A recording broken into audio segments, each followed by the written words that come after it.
Bonjour à tous, on y est, la deuxième baie qui qualifie directement à l'Amérique le prix de Bourbonnais. On va évoluer sur 2850 mètres, ça va être notre quintet flash du jour. Ce dimanche sur l'hippodrome de Vincennes, un véritable régal. Les cracks sont en piste, il n'y a plus qu'à faire les bons choix.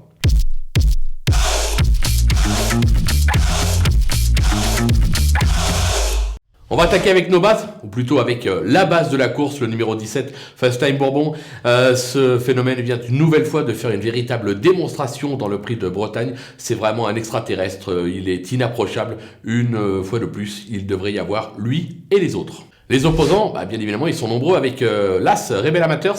Elle est au top et sa récente fin de course dans le Bretagne en dit long sur ses moyens actuels. Sur sa lancée, elle, à mon sens, capable de grimper sur le podium. C'est probablement la meilleure chance Bazir dans cette épreuve. Le 10 étonnant, il porte bien son nom. Il l'a été dernièrement dans le Bretagne en se classant deuxième de Fast Time Bourbon. Une confirmation est tout simplement attendue. Le 5, Violetto Jet.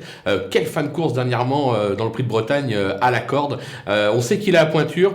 Franck Nivard s'étant tiré la quintessence, il devait être sur Guderi Pré qui a déclaré forfait. Il revient sur Violetto Jet, il devra en profiter. Le numéro 7, Diable de Vauvert, 6e du dernier prix d'Amérique.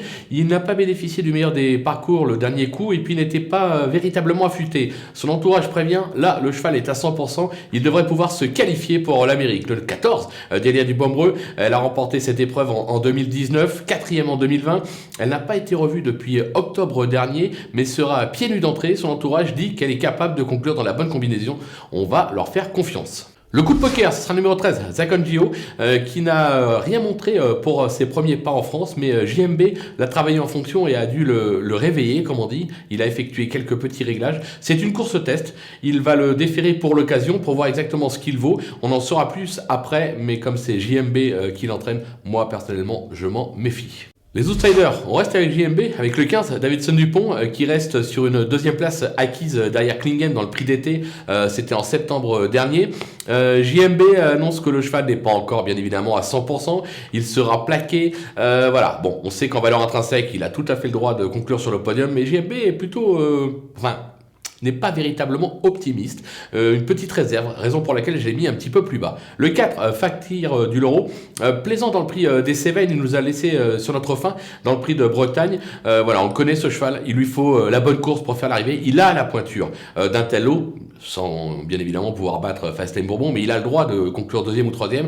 Mais quand on l'attend, il est pas là. Quand on l'attend pas, il est là. Donc voilà, bon, je le garde. Mais voilà, ça fait partie des chevaux qui en général nous fait pleurer après l'arrivée. Le 8, Chica Jude, qui vient de bien se défendre dans le prix de Bretagne après sa victoire dans le prix de Cévennes. Actuellement, elle est au mieux. Je continue, je persiste, je signe. Je dis que pour moi, elle est en dessous des meilleurs dans cette catégorie. Mais bon, en ce moment, elle est vraiment bien lunée. Donc ça serait idiot de ma part de m'entêter et de la barrer à chaque fois qu'elle se présente dans un quintet. Donc je la garde. Le 11, Feeling Cash.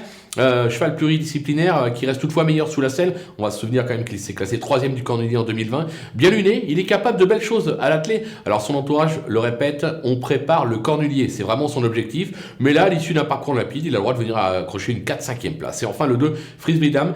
Son mentor était très confiant le dernier coup, moi aussi d'ailleurs. Mais le cheval s'est montré fautif. Donc cette fois-ci, il change un petit peu la ferrure.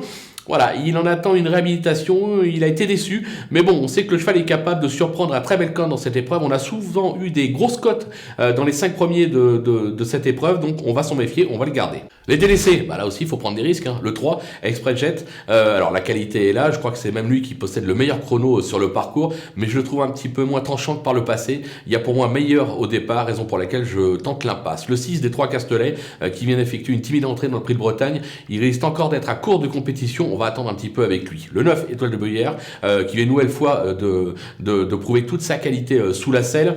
Son objectif, bien évidemment, c'est le prix de Cornulier. Là, on peaufine sa forme, on peut l'éliminer sans aucun risque. Le 12, Cara Williams, le cheval est vieillissant et les combats deviennent plus compliqués pour lui, notamment sur l'hippodrome de Vincennes.